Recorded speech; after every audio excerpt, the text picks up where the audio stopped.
Hello, everybody, and welcome to Shake Them Ropes Live. It is Shake Them Ropes number 135, I believe. We are here after WWE Fastlane. Rob McCarron here. Jeff Hawkins on the TV as well, much bigger than I am because I've been panicking over the last 5 minutes. Again, as I usually am prone to do, I've been panicking. I actually got a new computer, and things were supposed to be all set up. And guess what? As we try to do the show, of course, they're not all set up like usual. So you can see Jeff has improved his look quite a bit. Congratulations to you, Jeff. Just the tech stuff, not personally. Just the tech stuff, not personally, indeed. But we are here. Hopefully everything is coming out A-OK on your end. I'm monitoring the chat room, so if you have any issues, please let me know. And if you want to comment on the show, comment on the show. It's fun. We're live at voicesofwrestling.com. If you go to voicesofwrestling.com, you can actually see us right on the front page. You don't have to click links and all that stuff. We're right on the front page. You can also comment along with us on the YouTube site, youtube.com/voicesofwrestling or voicesofwrestling.com/YouTube will take you there. You can chat with others here live on STR Live number 135. Jeff, how are you? I'm doing well. How are you? I'm trying to find myself on the front page of Voices of Wrestling. Yeah, you can see voicesofwrestling.com.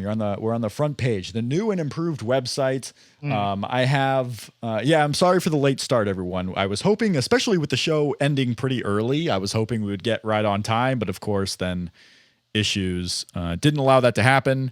But yeah, we are right on the front page of voicesofwrestling.com. Thank you, everyone, for joining us in the chat room. I am monitoring the chat. I'm going to look left to right because I'm really hoping my camera doesn't freeze tonight. That's an issue that I've been having lately. But we'll get into this card, this WWE Fastlane show from start to finish. One of the more important and key matches, one of the better matches, frankly, happening on the pre-show. We'll talk about the pre-show, the regular show, where we go into WrestleMania. And I probably make a fool of myself, I say, during the AJ Styles, Chris Jericho talk, but that is coming up a little bit later. Jeff, your overall impressions tonight of WWE Fastlane?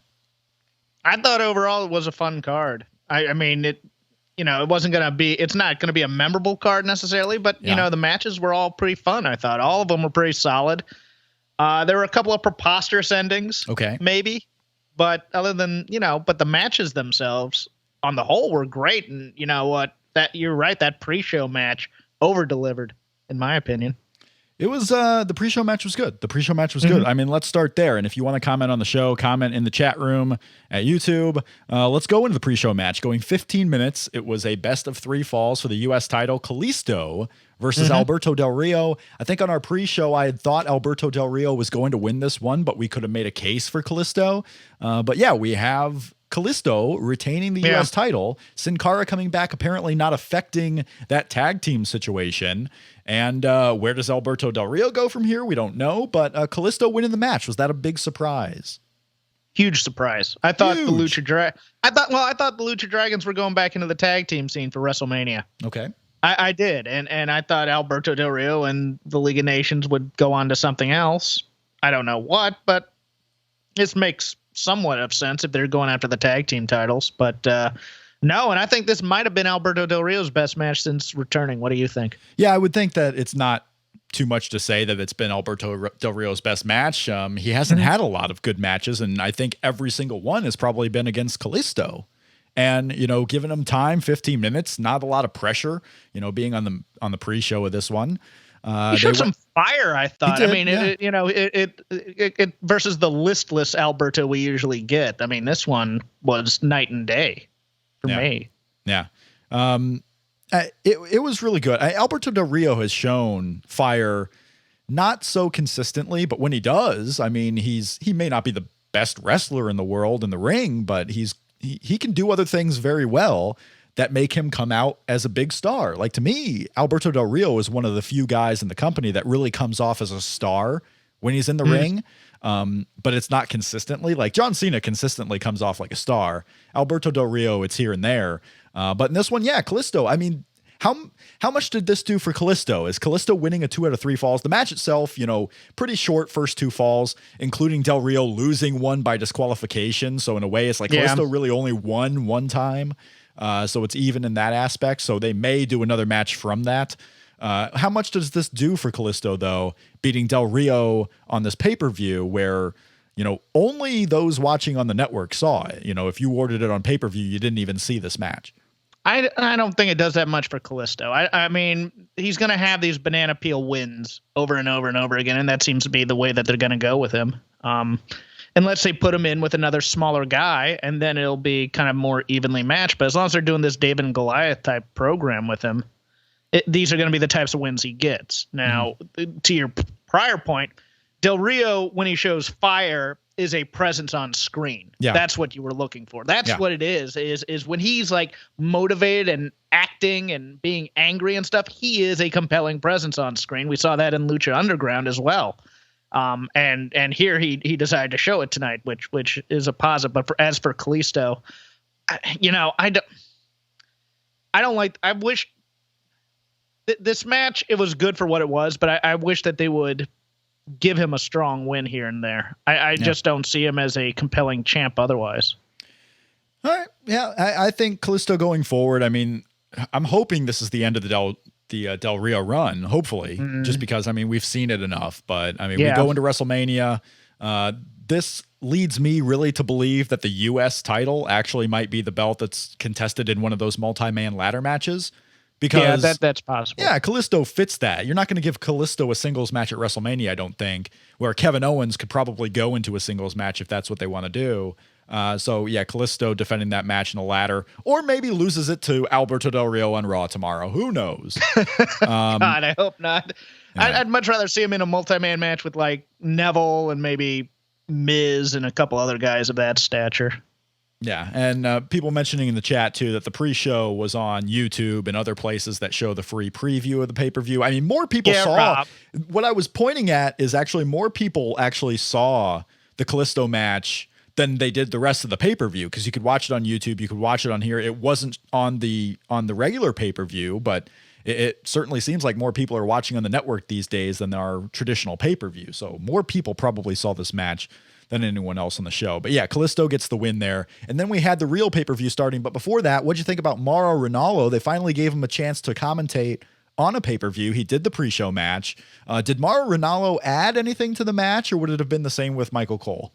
Oh, really? You're asking me that question? No, Mauro Ranallo was fantastic on this call. And especially because it was a good match. And just his emotion added to it. Michael Cole would have been bad on this. He would have been pushing story or something to that effect. Mauro Ranallo called this match great, and I thought he and JBL worked off each other quite well because they never worked together. Yeah, I thought it was very interesting. Now, before we get into this main show, I want to thank again everyone who's joining us, still flowing into the show. A little bit of a late start, but those listening on our podcast, those listening on the podcast feed on demand later, thank you for listening too. If you're not aware, we do these shows live after pay-per-views. Don't have a plan yet for the WrestleMania after show because we might be a little busy that night. We'll see. Later on in the show, I am going to make an announcement about VOW Live, the show that I host solely on the YouTube channel as well, because we started doing these STR shows first. Then I added something with VOW Live on Mondays, so we will have an announcement on that. For those talking about calls in the chat room, we are not taking calls tonight, unfortunately. We are not taking calls. It is taping of Shake Them Ropes, so sorry. You can get your Yuji Hino takes in the chat room. Type your questions in the chat. I am also monitoring the Twitter feed at Shake Them Ropes, so if you have questions, comments, something you want to get on the show, at Shake Them Ropes is the place to do it. But yeah, we will talk about that kind of stuff a little bit later on. But first, the opening of the show, Jeff. They opened with the Divas tag team match. Becky Lynch and Sasha against Naomi and Tamina. Interesting call to kind of open a pay-per-view. Very. That's about what I have for it. That's all you have for it? No. It's an interesting thing. I don't think it was up to the level that I think everybody wanted it to be, but it was still a fine match. I mean, Tamina was in there way too long, I think. Yeah, it went a good amount. I mean, I'm reading here, it went 10 minutes. It felt all of 10 minutes, honestly. Oh, yeah. Yeah, I don't know exactly what they're going to do. I mean, Sasha Banks tweeted out earlier today that she's focusing on a different plan for WrestleMania. Like tonight, she's getting through Team Bad. Tonight, she's getting through Naomi and Tamina with Becky Lynch by her side. But what they did after the Royal Rumble, it looks like they can continue. Like this was just a little detour with Sasha so Charlotte could get a win at Fastlane, get Brie Bella out of the way, maybe capitalize on all the Daniel Bryan stuff. I wouldn't be surprised if they kind of knew it was coming with Daniel Bryan and that's why they switched to the Brie Bella stuff. Yeah.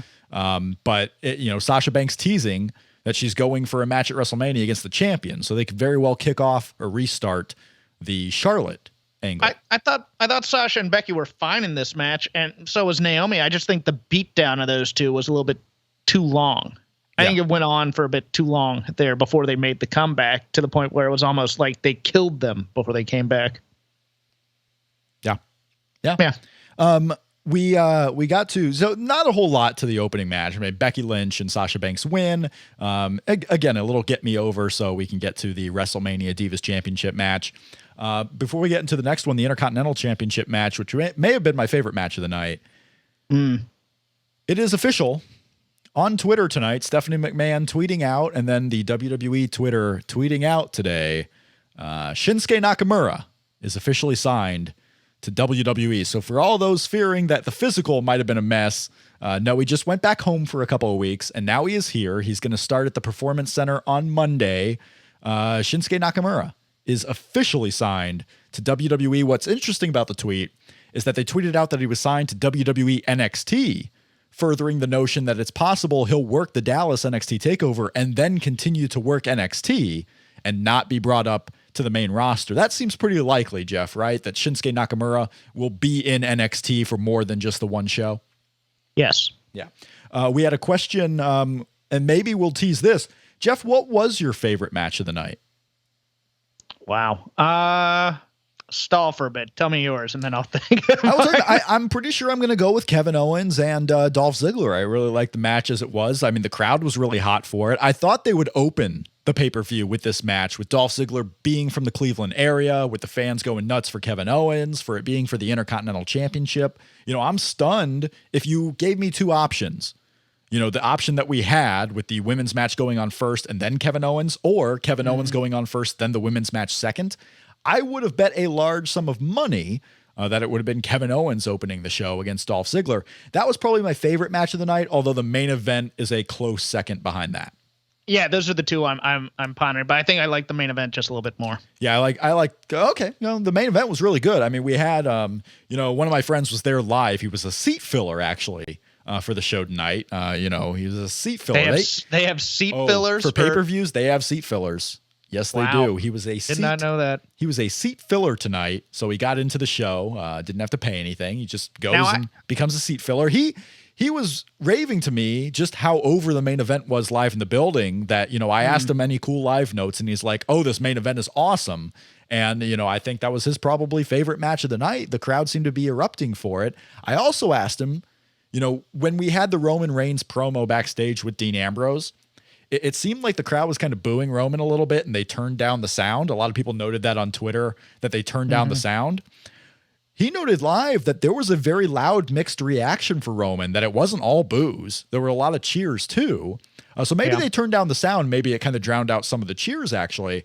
But Dean Ambrose, while not getting as loud a reaction as Roman, it was mostly all cheers. Like it was all cheers for Dean, but a louder mixed reaction for Roman. So Roman is getting the louder reactions than Dean Ambrose.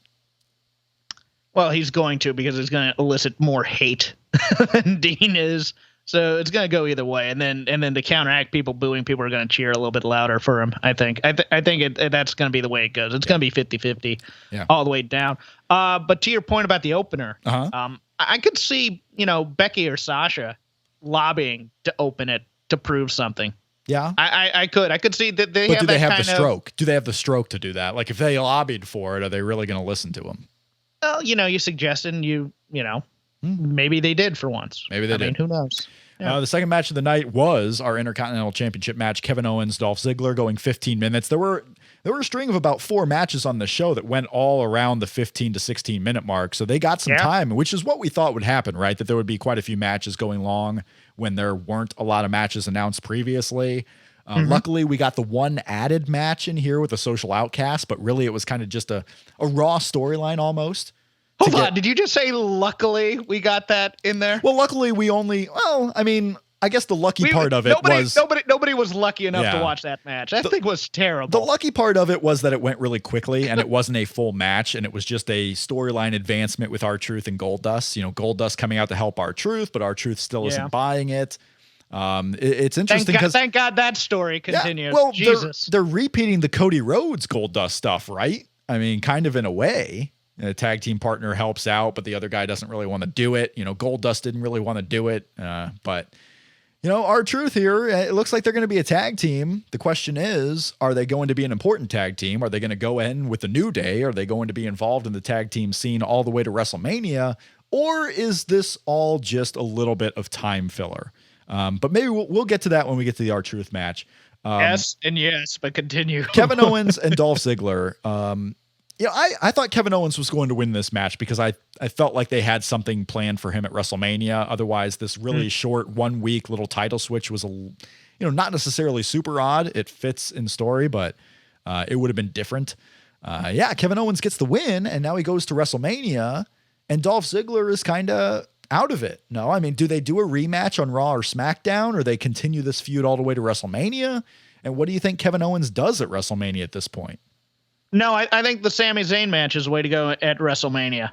I think you introduce Sami tomorrow on Raw, possibly, and I think you put Dolph in that Callisto multi-man thing for his title.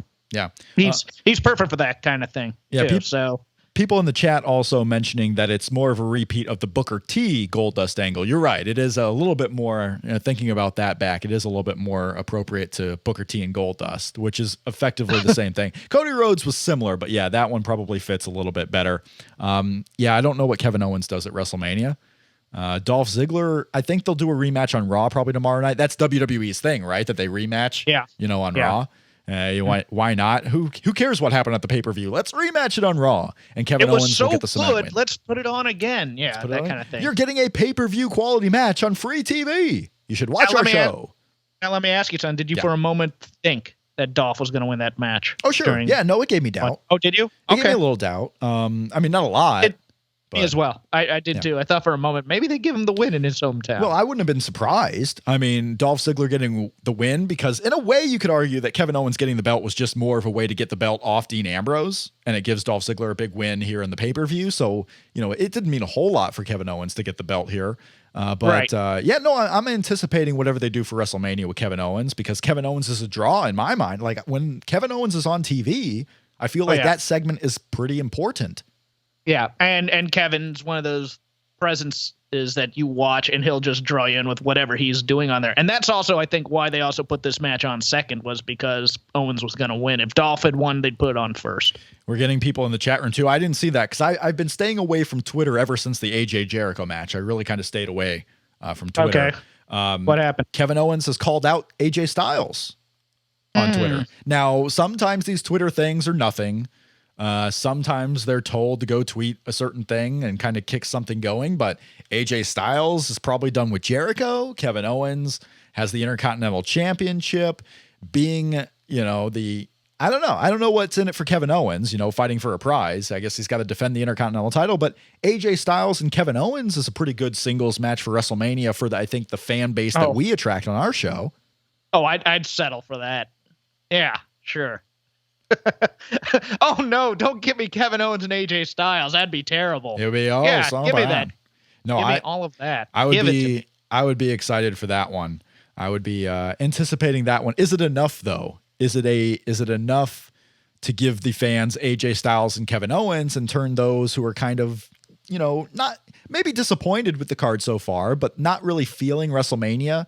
I mean, is that enough? For, our type of fan base, is that enough to put Kevin Owens and AJ Styles out there? I just don't know, with the number of people they have on the roster, that you're going to have that many singles matches. Yeah. I could see this one being multi-man with Sami and maybe Dean or Jericho or someone like that as well. Yeah. And then, My guy, Vince couldn't decide which guy he'd want to call names on the air between Kevin Owens and AJ Styles. Right. Yeah, that's true. That's true. But no, I really like the Kevin Owens win. I think it sets up some cool stuff. And it was a good match. I mean, Kevin Owens is consistently having really good matches on pay-per-view. The John Cena series, he goes out there and really tries. The Survivor Series, the tournament match he was in, and then this series with Dolph Ziggler has been pretty good. You know what it is? It's the smack talking during the match. Yeah. No, he's great. That really is what, and the Michael Cole feud continues. The Michael Cole feud, which is a weird program. Like, I don't even know if Michael Cole knows what's going on there. It's just, Kevin Owens is calling him out, maybe. And Kevin Owens might be doing it just to try and get Michael Cole to talk a little bit more about him. Like Kevin Owens trying to do these political things to, just make sure his name is on TV. I think it's just to keep the announcing team on edge. I think that's all I think it is. Big Show, Kane, and the Ryback going up against the Wyatt family. Bad news for Luke Harper after this match, but otherwise, going 10 minutes here, the big man match, I don't think a lot of people were really, feasting over, no pun intended, as we head into Fastlane, but this one was really good too. It's a little slow, but you expect these guys to kind of be a little slow, but I enjoyed this one. I thought this match kind of cemented a really good first hour of Fastlane. I thought it over-delivered. What's the prognosis on Harper? Well, that's the thing. I don't know, and maybe someone in the chat can see if WWE's Twitter acknowledged it or updated afterwards, but it was obvious. I know he was in pain, yeah. Luke Harper was in pain. Luke Harper took the finish. The Ryback, Luke Harper landed on that left shoulder. I couldn't tell if it was an elbow or a shoulder or what might have happened specifically. But as soon as the finish came, Harper dumped out of there quick and ran to the back. I mean, he did not hang out with the Wyatt family. He ran to the back and they didn't show him on camera again. So I hope it's nothing serious. I hope Luke Harper can work WrestleMania, but I kind of fear when you get injured around this time, it's probably the worst time of the year. It's never a good time to get hurt, but it's probably the worst time right now. Yeah. Ryback, having a lot of fun in this match. Oh yeah. Just doing what he was doing, especially doing the CM Punk high knees. When he did the high knees and he did the series of high knees, like Ryback just laughs at it. He just started laughing during. Well, what happened was he did two series in this match that were notable. I mean, he did the scoop slam after scoop slam after scoop slam on Luke Harper. Then he did the running knees, which I believe were also on Luke Harper. And he might have been hitting a couple of different people, but he did the running knees. And on one of his running knees, he kind of overshot and he almost fell out of the ring. And that you could tell that whoever, I think he was hitting it on Luke Harper, might have been Rowan, but whoever did it probably said something to him because Ryback just started laughing, like cracking up, like, I know I almost fell out of the ring. Ha ha ha. I'm the Ryback. I'm dumb as fuck. But it's awesome. It's awesome. I love the Ryback here. I was blown. And I love Kane here too, by the way. Braun Strowman taking that dive outside after the boot over the top rope was got me a little frightened for him, especially if they were going to protect him for a match. But I'm surprised they didn't give the Wyatts the win. What about you? If they were going to do something with Undertaker, then they would have won here. Bray Wyatt was out of the match. So Bray Wyatt isn't hurt. Like if he goes into a big match, if they end up doing the Brock Lesnar Bray Wyatt match, which after tonight, I don't know. I mean, Dean Ambrose might get that slot. I'm thinking that too. If they do the Bray Wyatt Brock Lesnar match, Bray's not hurt by his team not winning here. But it's clear now that they're going to have no involvement with the Undertaker. Like if you thought there might have been Undertaker involvement with the Wyatts, it's clear after tonight that's not going to happen. So I'm not that surprised. I'm not that surprised. But what about Kane? I mean, people give me shit all the time for loving Kane. Kane was coming out here he's a big, slow guy, but he was coming out here doing some pretty cool, like the running low drop kick. He was coming out here in a house of fire. I mean, Kane looks pretty motivated these days to be doing the short run-in spots. I mean, he's kind of just a man floating out there. Nothing specific right now ever since the Authority broke up. But he brought it tonight. They all brought it tonight. Yeah, I it was a fun, it exceeded my expectations. I won't say it over-delivered, but it exceeded my expectations because I thought it was just going to be a lumbering plotting thing. I thought Harper was going to do most of the spectacular stuff, but no. I mean, watching Ryback in this match, I'm like, where's this Ryback been the last few months? It's funny, too, because people ask about Bray Wyatt. I mean, this will be the third year in a row where Bray Wyatt gets a pretty big match at WrestleMania. I mean, The Undertaker, John Cena, maybe. If he gets Brock Lesnar, that's amazing, right? I mean, we talk about building new stars, and when you really look at it, while they might not be mainstream stars, they are putting guys in big spots that you wouldn't quite expect. I mean, Bray Wyatt, even if he loses at WrestleMania, just being in there against guys like Brock Lesnar and The Undertaker, that's a big deal. No, I disagree. I disagree because he's going to go 0-3 against all three of them. He's becoming Big Show almost. They heat him up for a guy that he can lose to, and then he goes back down a little bit, and then they bring him back up when they need him. But yeah, he's the next Kane and Big Show. Yeah, he's kind of that combination right there. Yeah. What was next? What was the next match in the show? We had that 6-man, which again I thought impressed. It was the Charlotte Brie Bella match. Charlotte Brie, going almost 13 minutes. Now this was a match of some contention on Twitter. People calling it sloppy. People really hating on Brie Bella in this match, which I was a little surprised for. Yeah, it wasn't the most clean match of all time. But the crowd was really into it. And I made a remark on Twitter that got me a couple of replies. I made a remark on Twitter like that may not have been the cleanest match. It may have been ugly. But for those saying Brie sucked, hey, the crowd was really into it. The crowd was pulling for Brie Bella, and that is all that matters. And what I meant by that was matches don't have to be executed move for move perfectly to still be good. Right. And there are also really good executed matches that get no reaction from the crowds and people just say, oh, there it kind of just filled up space. While execution generally and mostly matters to get that good reaction, like it's more often than not, you'll get a well-executed match that receives a good crowd reaction than not.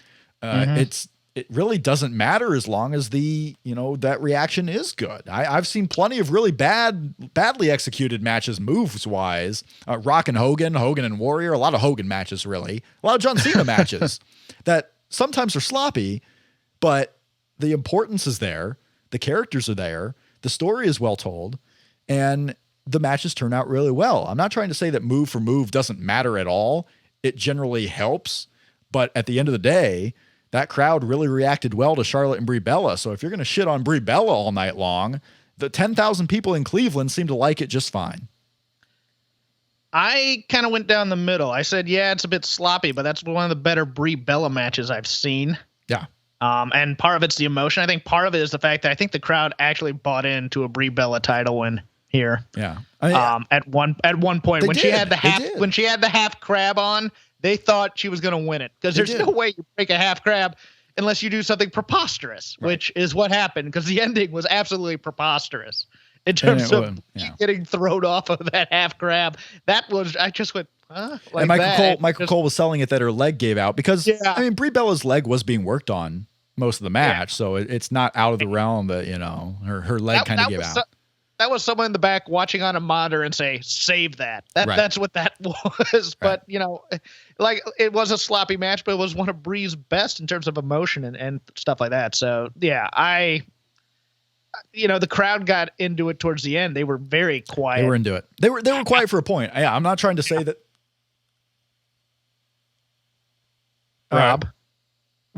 Okay, you there? Yeah, I'm here. All right, I got you.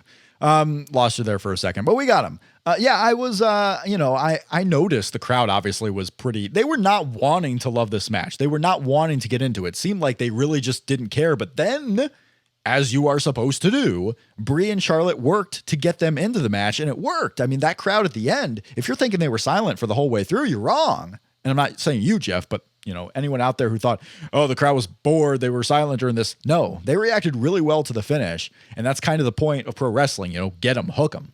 And they did. I mean, Charlotte and Brie frickin' Bella, hooked them. And I thought it was perfectly fine. The crowd enjoyed it. I texted with my friend and he didn't say anything negative about it. So, I mean, hey, it worked. And then, everyone complaining that it was so sloppy. And then Brie Bella just looked like she was the worst in that match. People comparing her to Eva Marie, which is just unfair.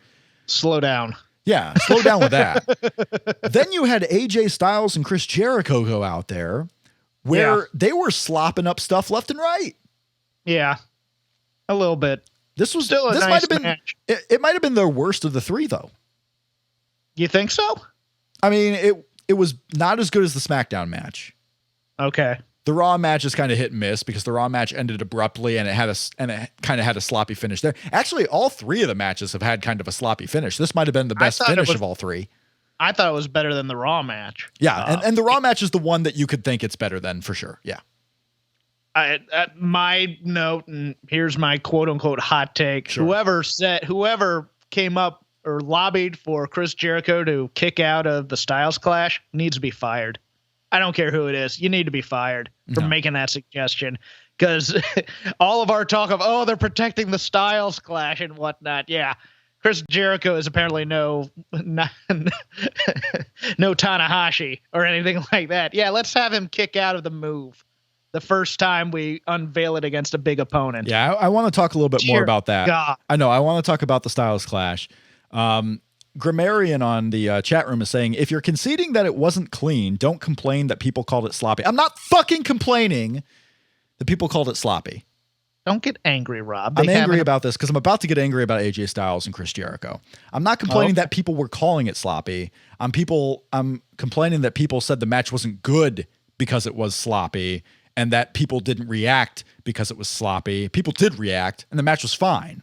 I'm complaining that people are holding out all this sloppiness on Brie Bella and focusing on that as if it was a complete negative that buried the match. It didn't. Yeah, it was unsloppy. Don't care. Didn't matter. It wasn't. And it's also Charlotte. It's hard to be completely. I mean, Sasha Banks can't be completely clean against Charlotte. Becky Lynch can't be completely clean against Charlotte. It's not all Brie Bella. Sometimes the canvas you're working on, and it's a big canvas with Charlotte, you just can't get everything as smooth. Well, if you were trying to wrestle a bigger person than you, sometimes it's tough. I'm just saying. But AJ Styles, Chris Jericho. Okay. We've talked on this show. We have talked on this very show, and I've tried to defend WWE, and I've tried to defend those. I thought it was outrageous that everyone was getting so worked up over AJ Styles not doing the Styles Clash, telling you, wait a bit. And I'm not wrong still for doing so. And it wasn't stupid. It wasn't a stupid point. I'm not wrong for doing that. You should wait. You shouldn't be freaking out after 2 weeks of him not doing the Styles Clash. Well, now they saved it all for tonight, and they saved it for Chris Jericho to kick out of. Seems a bit odd. This point in itself does not make me wrong. For those who are pointing out, for that talking point that they were saving the Styles Clash is so stupid. No, what's stupid is that they saved it for this. For having Chris Jericho kick out of the very first time he hits it on Chris Jericho. Oh, it's terrible. It's an absolutely death knell move for AJ Styles. Because now everybody's going to expect other people who are better than Chris Jericho to kick out of it every time. It kills the move. It absolutely killed the move. Okay, well now and this is the thing. I can take both sides of this too. It's odd. I don't know if it's necessarily stupid. I don't think people have to freak out. It's odd a little bit. I can take the other side here and say, this is Chris Jericho. It's a former world heavyweight champion. It's a high caliber opponent. This isn't Heath Slater kicking out of the Styles Clash. And they've built up the calf crusher so well that the calf crusher is his primary finisher, right? I mean, by now it's obvious that's his primary finish. That's also the finish he can hit on more people in WWE. I mean, this guy was having trouble getting Chris Jericho up for the Styles Clash. It seems like he couldn't do it to Roman Reigns at all. It seems like he's not going to be able to do it to a Big Show type. So getting this other finisher over is probably a smart thing to do. A lot of the talking points that I've seen, maybe I'm missing some. A lot of the talking points I'm seeing is that it was a wasted opportunity, that you can make the Styles Clash so much bigger. And you're right. That is true. Could it have been done better? Yes, absolutely. But I don't think it's the end of the world that Styles had someone kick out, especially when it's the level of Chris Jericho. I kind of disagree here, but I also think it's possibly the rest of us thinking AJ Styles is going to be pushed in the main event at some point, which I have my doubts. But if he were, Chris Jericho is your gatekeeper. You kill him with the Styles Clash. And then a guy of more importance can kick out of it later down the line, and then it's kind of a big deal.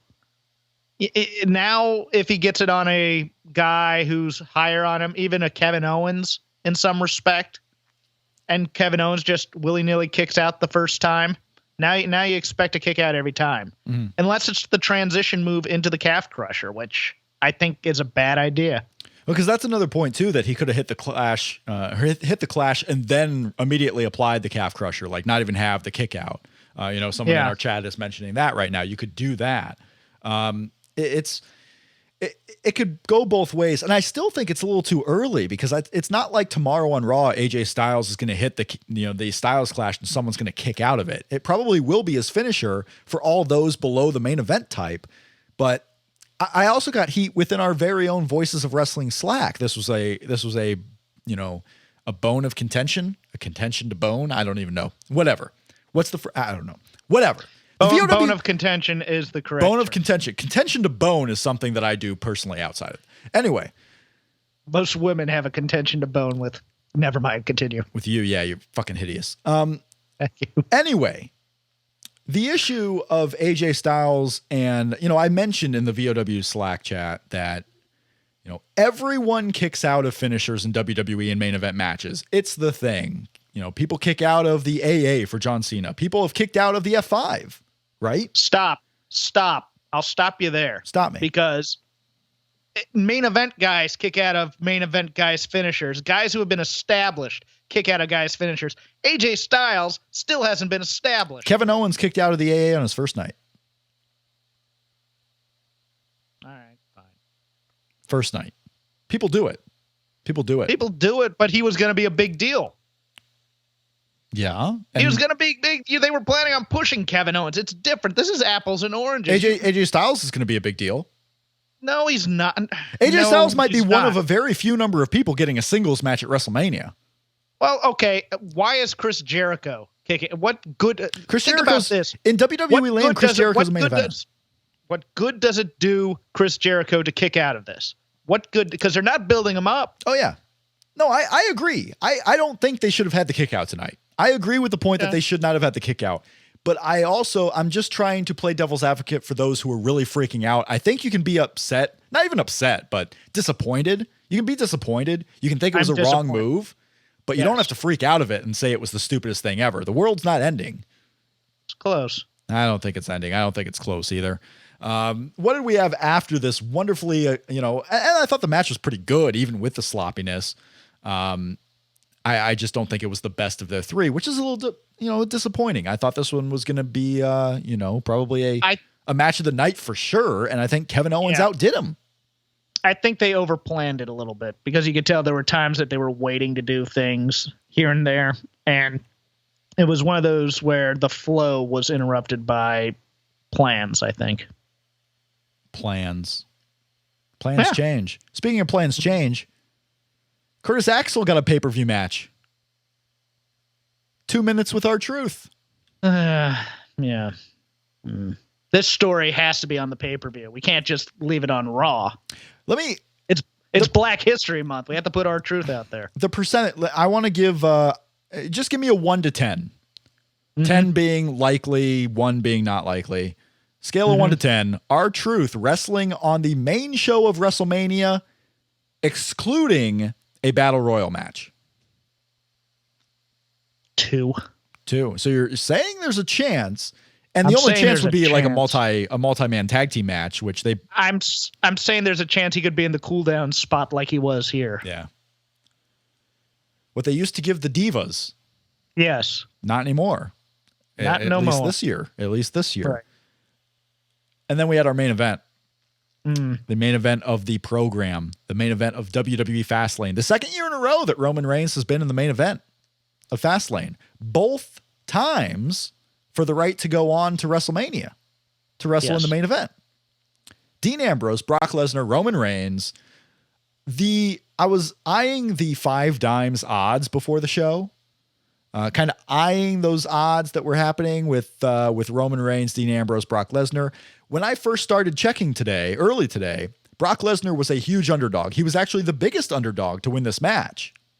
Dean Ambrose was right there kind of with him, a slightly less underdog. And then Roman Reigns was the big favorite. As this show came closer and closer, the odds between Roman and Dean Ambrose were shortening and shortening and shortening. It never got to the point where Dean Ambrose was even money, but it was close. And I thought that might have been smart money coming in, and they might be throwing you a curve. At the end of the day, when the show started, it was obvious the smart money never came in because the odds just weren't too outrageous.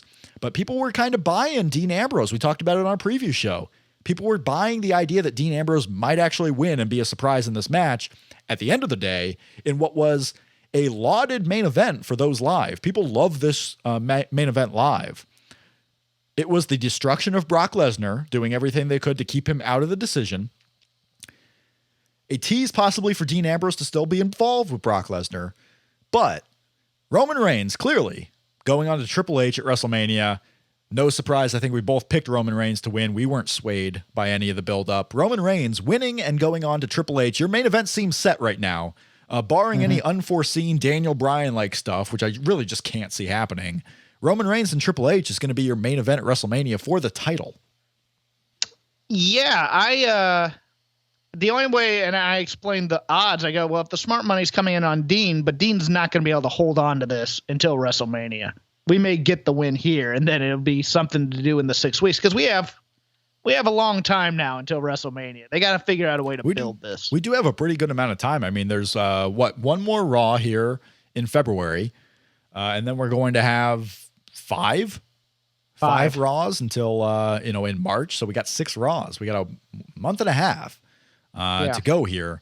So a lot of stuff could happen. But yeah, I thought the match was really good. I mean, it was smart. It was smart booking the two to work together to try and eliminate Brock. But Brock, the beast that he is, keeps coming back and coming back. Brock. I loved the match. Yeah, I loved the match up until the end. The end was a bit anticlimactic, I thought. It was a bit anticlimactic, but at the same time, Dean Ambrose was going for the kill. He had the chair. He was beating up both Roman Reigns and Brock Lesnar. We didn't have the heel turn. No heel turn tonight as far as Dean Ambrose and Roman Reigns goes. So they could still conceivably be friends. The same thing that happened after Survivor Series. We both fought hard. We both fought to win. But now we're on the same side again because I won and you, Dean, lost again because you're my little brother. I'm the big brother. I win. I win things. You are the loser of the group. I'm the winner. I admittedly was surprised that the Wyatts did not come out and destroy Brock at some point after they had put him through the 2 tables. I mean, I liked the hope spot when he came back in and did the belly to back off of the Samoan drop. I thought that was a smart little spot. I thought they were true to the Dean character in terms of doing what it takes to win and being a little bit off kilter and just attacking at certain points. And the chair spot, I loved that. I did. I thought that was great. I thought there needed to be some time for Roman to sell the chair shots before hitting the spear. But then again, he has a flak jacket on. Maybe those absorb chair shots. But overall, I mean, Brock didn't do all that much, but what he did was great. Mm-hmm. And then destroying him was smart booking. I agree with that part of it. And then the Ambrose Roman part was, got the crowd into it because the crowd was thinking Dean was going to win this, and then kind of fell a little flat at the end when Roman won, and then the stare down. Dylan, our friend Dylan, of course, doubling down on the political hit because then Triple H comes out and they have this lame kind of stare down thing. But as a match, I thought this match was great. I had a lot of fun with it. A Twitterer writes in at Shake Them Ropes on Twitter, a live crowd's reception to a televised match is, quote, all that matters is silly. Further, you apply the metric inconsistently. Well, shock there, I apply something inconsistently. But anyway, a live crowd's reception to a match being all that matters is silly. Someone is writing me on Twitter, and yeah, that could, I mean, I don't know about that. It changed WrestleMania plans 2 years ago. A live crowd's reception kind of, in a way, it might be all that matters. I mean, that's what they listen to. Yeah. That's what causes the Daniel Bryan going into WrestleMania. That's what can cause Roman Reigns' push to be stalled a little bit. And I'm talking more in the ways of internally in a match. Not period. Not Roman Reigns coming out to a promo and getting shit on. I'm talking about inside a match. I'm talking about in the context of Brie Bella and Charlotte, where the crowd is completely dead. And you see women's matches like this all the time in WWE, where the crowd's dead throughout from start to finish, never caring, even when the bell happens. This one was different because they got into it emotionally on the ramp up to the finish. They did. They got into it. The crowd was dead. But they were dead. They were dead at a point. But hey, the crowd was dead for AJ and Chris Jericho for a small little portion. Bad example mostly because they were more dead for other matches, obviously. Curtis Axel and R-Truth. But Curtis Axel and R-Truth didn't get the crowd into it like Brie Bella and Charlotte did. I'm talking at the end of the day for a match, if the crowd is into it, that's all that matters. And I'm saying into it, not booing or cheering, because you can be into it and booing like crazy too, right? As long as they care. Yes, as long as you care. It's the silence that I'm saying. Them being silent for an entire match, bad. Them reacting loudly in any way, whether good or bad, that's much better. And that's what happened with Charlotte and Brie. So am I applying metrics inconsistently? I think that's the only thing I do consistently, honestly. That's all I do consistently. But that is, so at this point, 100% that it's probably not going to change, right? That Roman Reigns and Triple H is your main event for WrestleMania. Yes. All right. I put up a poll on Twitter before we started our show. I put up the poll that I'm trying to find right now, but it was about tonight's show. It was a thumbs up, thumbs down. What did you think at Shake Them Ropes on the show overall? WWE Fastlane 2016, and this is stunning to me. Okay. Because I want to get your answer before I do the polls. Thumbs up, thumbs down, thumbs in the middle, Jeff. Easy thumbs up. Easy thumbs up, right? I think easy thumbs up. There were really good matches on the show. 3 of them. 3 really good matches on the show, plus the kickoff show. Really 4 really good matches on the show. You can nitpick and talk yourself into not liking this show, but the show was pretty good. And I'm wondering if it was just Roman Reigns winning that set the whole tone for disappointment to some. But this was our Twitter reaction at Shake Them Ropes. WWE Fastlane 2016. Thumbs up, 16%. Thumbs down, 48%. Thumbs in the middle, 36%. Almost a majority saying thumbs down. This is stunning to me. It's easy thumbs up for me. I can make a case for thumbs in the middle.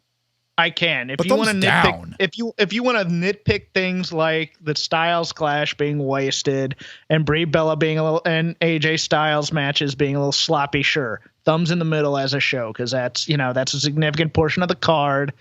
That's about a 1/6 of the card right there. That might have been a bit sloppy. But from pre-show to the end, I was never looking at my phone checking the time. No. I don't understand how you can say thumbs down. Thumbs in the middle, I'll defend you on, but thumbs down, no. I don't know.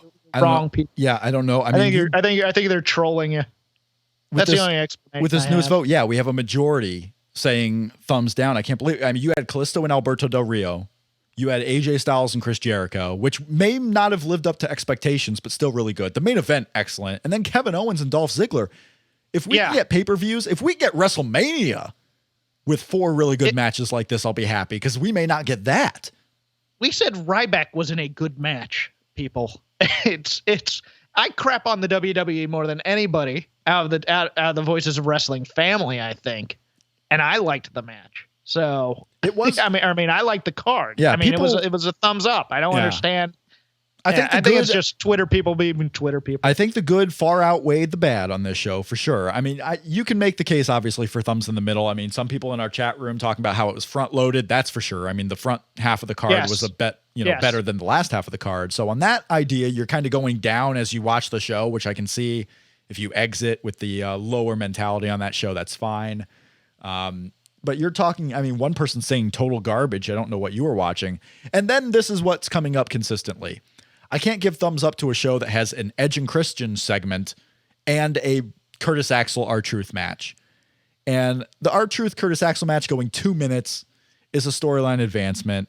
It was easy. It was better than, what you could have had in that 2 minutes was, some will say 2 minutes longer on the AJ Chris Jericho match, but more realistically, you would have had a 2 minute long video segment or a 2 minute ad for Susan G. Komen for The Cure, or 2 minutes for whatever bullshit thing they're doing in that month, instead of 2 minutes added to a match. So I'm fine. At least they give you something in ring.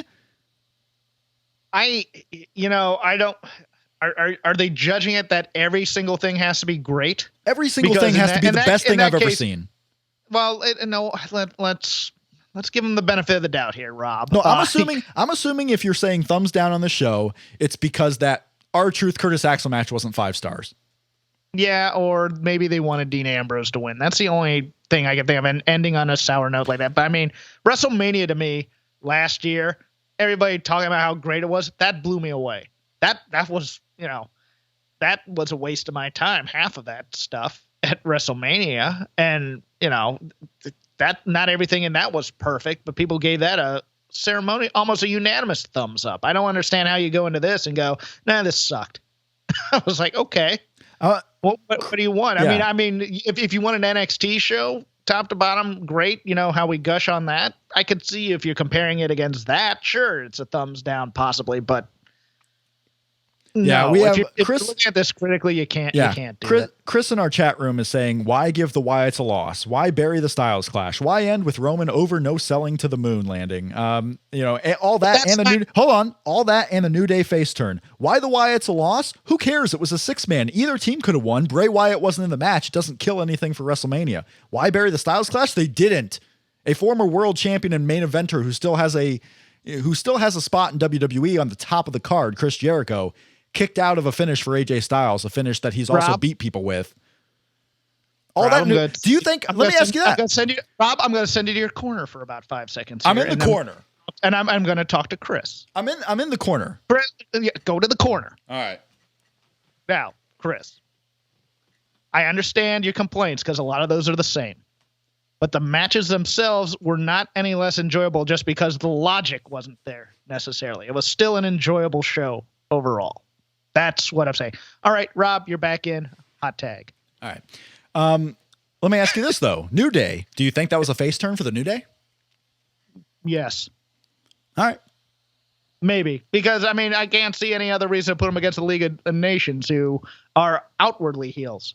They are outwardly heels. So that might be the direction. Everybody else was saying, well, this is a face turn for the League of Nations. I'm like, no, because they're kind of aligning the New Day with Edge and Christian here. So, no. That's true. What did I plug at the start of the show? Oh, if you're watching on the YouTube chat, please hit the thumbs up button. Take 1 second. Hit the thumbs up button. Like the video. Not after you yell at people. I didn't yell at. I'm a little, I don't even know. Why am I upset about the show? I had fun watching the show. I thought it was good. I had fun. It was good matches.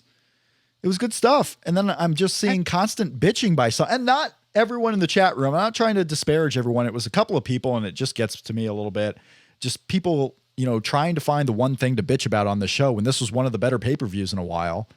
Trust me, I'm bitching hard about this Styles Clash thing, but that didn't make it a not enjoyable show for me. I want someone fired over it. I do. I want someone fired over this Styles Clash thing. It's just a dumb move. Do you still think it was Chris Jericho's idea, probably?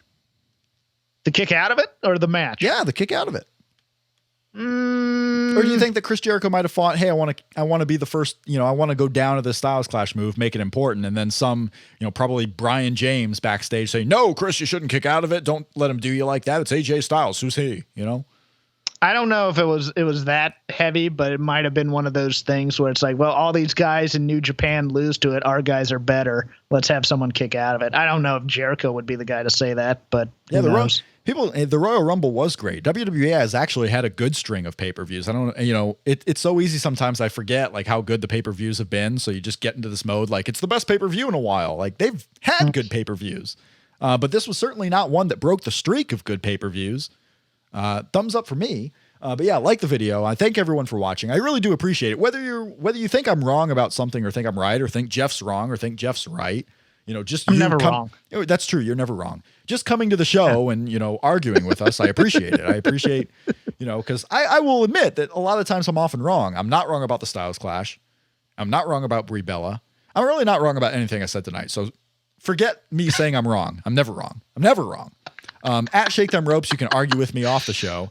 Wait, what's your announcement? I promised the people something about VOW Live. Yes. We're not going to do it every week. It's not going to be something that happens every Monday night. I quit. I've found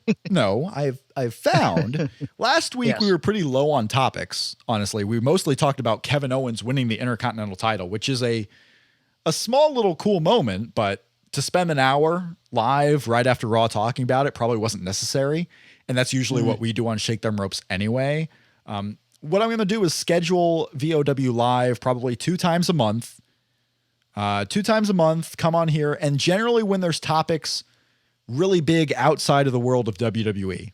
Because if there's a big WWE topic, we talk it here on Shake Them Ropes. Likely Rich and Jeff will cover it on the Voices of Wrestling podcast a couple of days later. But if there's a big like New Japan story or big TNA or a big signing or maybe a really big WWE story that I really want to talk about after Raw, we'll still have it a couple of times. It will not be weekly. But I really like the call-in segments. I really like the call-in show aspect. You know, Jeff and I doing Shake Them Ropes after a pay-per-view, we're not a call-in show. I want to do a call-in show, and VOW Live on Monday night seems to be better for that because we can really just concentrate on topics. You want to do like Yuji Hino. If you want to talk Yuji Hino, who I will admit, I still don't know who he is. Don't care. Won't look him up. Don't care. But if you want to talk Yuji Hino, we can do that on VOW Live. There will not be one tomorrow. The live show of this week on the Voices of Wrestling Network is this one right here that you are watching. Shake Them Ropes Live for WWE Fastlane. So no VOW Live tomorrow. Might be one March 1st, I believe, is the next Monday. So we might do it, or March 29th, actually, or February 29th. I actually think the last day of this month is on a Monday. I'm not sure. We might do one then. The Road to WrestleMania, the kickoff.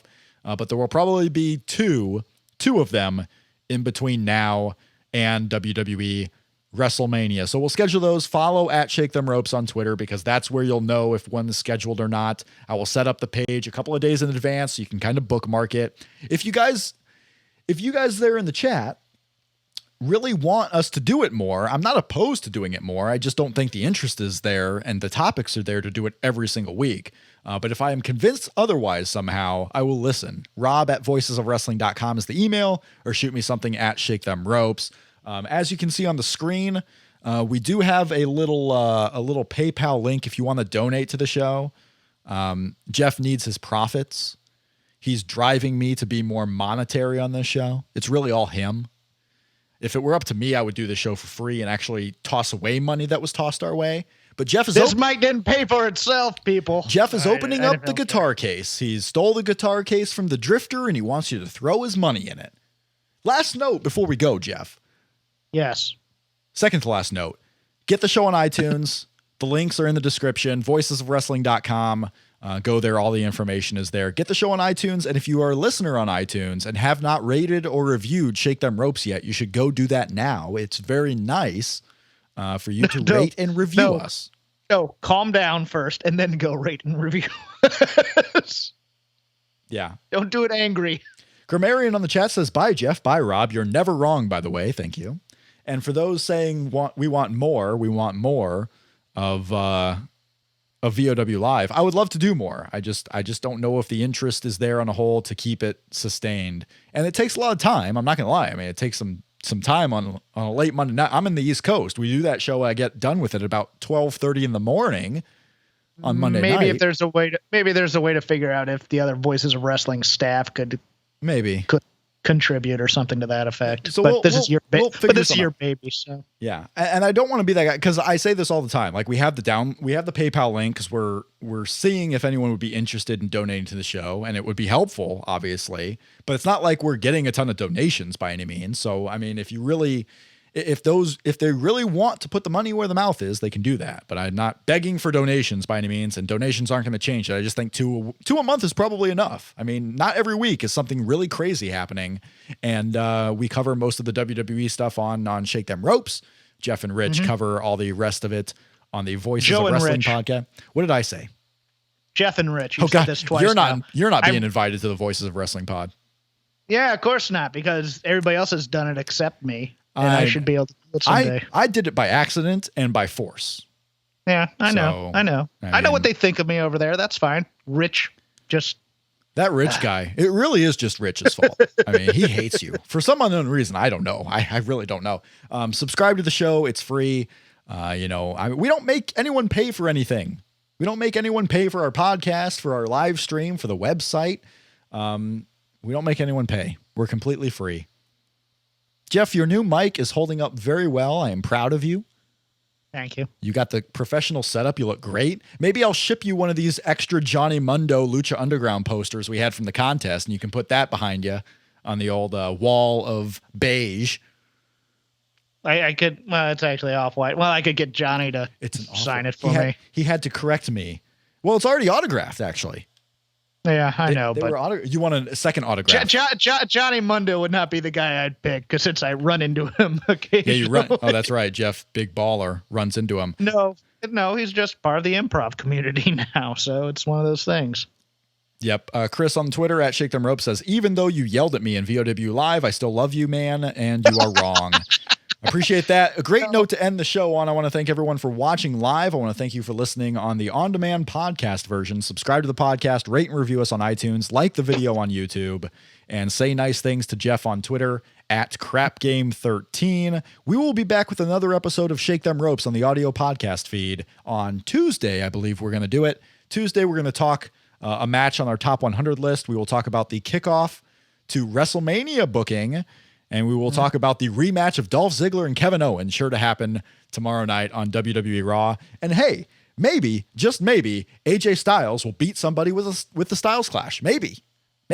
We don't know. Like Toru Yano, I don't know, but we'll find out. Thanks everybody for watching Shake Them Ropes live. Appreciate it. See ya.